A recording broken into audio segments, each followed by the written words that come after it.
আবারও বিয়ে করলেন উদ্যোক্তা তনি। লন্ডনের জন্মদিনে নতুন স্বামীর ঘোষণা।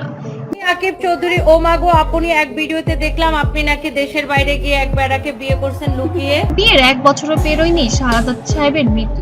এতে ভাসছিলেন উদ্যোক্তা রুবায়েত ফাতিমা তনি। তখন তিনি বলেছিলেন, জীবনের শেষ পর্যন্ত আমি মিসেস সাদাত হয়েই থাকবো। কিন্তু সময় বলেছে জীবনও থেমে থাকেনি, আর তাই আজ সোশ্যাল মিডিয়ায় ঝড়। তনি নাকি আবার বিয়ে করেছেন। হ্যাঁ, ঠিকই শুনছেন, লন্ডন প্রবাসী সিদ্দিক নামে এক ব্যক্তির সঙ্গে নাকি গাঁটছড়া বেঁধেছেন উদ্যোক্তা তনি। গতকাল লন্ডনে জন্মদিন পালন করেন তনি। আর সেই বিয়ে করলাম নাকি করলাম না, আমি বিয়ে করলে করবো, না করলে নাই, তোর বাপের কি। পার্টিতে একাধিক ছবি ভাইরাল হয়।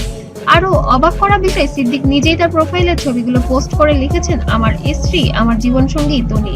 এরপর থেকে সোশ্যাল মিডিয়ায় শুরু হয় হইচই। একদল বলছে তনি ভুল করেননি, জীবন তো থেমে থাকে না। অন্যদিকে অনেকে বলছে, এটা কিভাবে সম্ভব, 1 বছর আগেই তো স্বামী মারা গেছেন। কমেন্ট সেকশনে ভরপুর নানা প্রতিক্রিয়া। কেউ বলছে তনি আগেই সব সেটিং করে রেখেছিল, আবার কেউ লিখেছে, অন্যরা জীবন নিয়ে এত বিচার কেন, সুখ থাকতে কেন তনি আবার অন্য পুরুষকে বিয়ে করলেন। ঠিক এই নিয়েই শুরু হয়েছে এখন দুই পক্ষের তর্ক বিতর্ক এবং বিশ্লেষণ। আর ট্রোল তো অবশ্যই আছে। যারা উদ্যোক্তা রুবায়েত ফাতিমা তনিকে চেনেন, ও মাগো আপনি এক ভিডিওতে দেখলাম আপনি নাকি দেশের বাইরে গিয়ে এক বেড়াকে বিয়ে করছেন লুকিয়ে। আবার লিখছেন, যারা জানেন তিনি এক সময় বিশেষ আলোচিত নারী উদ্যোক্তা ছিলেন। শাহাদাত সাহেব ছিলেন তার স্বামী, পাশাপাশি ব্যবসায়িক পার্টনারও। তাদের সম্পর্কে ছিল সবার কাছে আইডিয়াল কাপলের উদাহরণ। কিন্তু হঠাৎ 1 বছর আগে শাহাদাত সাহেবের মৃত্যুর খবর ছড়িয়ে পড়ে, যা তনির জীবনকে পুরো উল্টে দেয়। তখনই তনি বলেছিলেন সেই বিখ্যাত কথা, জীবনের শেষ পর্যন্ত আমি মিসেস সাদাত হতেই থাকতে চাই। তুমি বিয়ে করবা কবে, তুমি বিয়ে করো, হ্যাঁ তেন অনেকে ফান করে লিখে, অনেকে সিরিয়াসলি করে। এটা তো প্রশ্নই আসে না। ইনশাআল্লাহ আল্লাহ উত্তম পরিকল্পনাকারী, ইনশাআল্লাহ কোনোদিন প্রশ্নই আসে না। কিন্তু আমি চাই না যে আমার বাচ্চাদের লাইফ।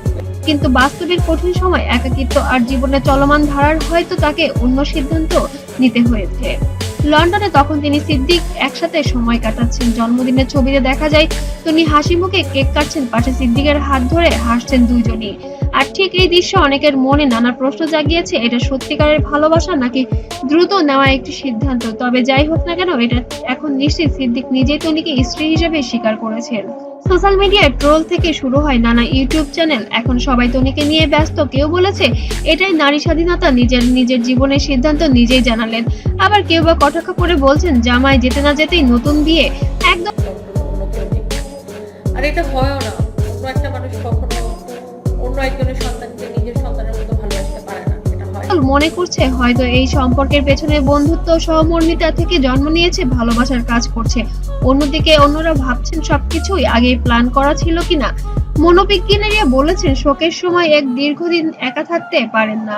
কেউ কেউ নতুন সম্পর্কে গেলে সমাজ তাতে প্রশ্ন তোলে, কিন্তু মানসিকভাবে হয়তো সেটাই তার টিকে থাকার একমাত্র উপায়। তনির ক্ষেত্রেও হয়তো তাই হয়েছে। তবে এটাও সত্য, যখন কোনো জনপ্রিয় মানুষ নতুন সম্পর্কে জড়ান, তখন তাকে ঘিরে নানা গুজব, ট্রোল, এমনকি চরিত্র হনন শুরু হয়। শেষ পর্যন্ত সিদ্ধান্ত তনির, তার জীবন, তার ভবিষ্যতের। আমরা কেউই জানি না তিনি ভেতরে কি পার করছেন, কিভাবে একাকিত্ব কাটিয়েছেন।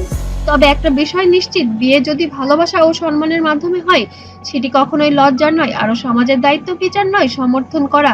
তনি সুখী হোক, জীবনে যেন সুখ শান্তি পাই, এই কামনাই করি। হ্যাঁ, তবে খবরটি ঘিরে যে ঝড় উঠেছে তা থামতে এখনো অনেক বাকি।